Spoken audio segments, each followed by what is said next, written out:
Get a whole new perspective on Ram 1500 and Ram Heavy Duty, Motor Trend's back-to-back Truck of the Year at the Ram Start Something New sales event. Now during Owner Appreciation Month, financing at $11,250 in total values on the 2019 Ram 1500 Classic Bighorn Crew Cab. Hurry in for great deals during the Ram Start Something New sales event. Financing for well-qualified buyers through Chrysler Capital. Not all buyers will qualify. Package values based on combined value of package items. Residency restrictions apply. Take delivery from dealer stock by 2/3/2020. Here is the Africa Business News. Commercial banks in Nigeria are set to begin the recovery of 6.125 trillion naira borrowed from oil firms to brace themselves amidst the sector's recapitalization fears.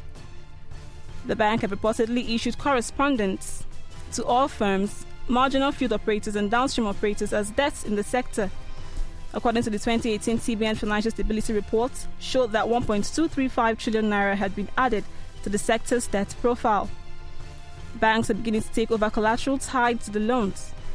A management staff of the one marginal field oil firms reportedly said over the weekend as banks followed up on the correspondence sent to his firm. An anonymous management staff said that oil firm formed the major part of banks' heavy debtors list and they have written non-performing loans to prepare for the worst. The bank's exposure in terms of loan facilities to the oil sector is, according to the CBN government, about 3.1 trillion debts. Meanwhile, banks' non-performing loans have been on the decline, and chunk of which was attributed to the oil sector. As the CBN announced in 2019, the immediate suspension of interest and non-performing loans to all marketers and similarly granting deposit money banks the approval to directly debit bank accounts belonging to loan defaulters across all banks in the country.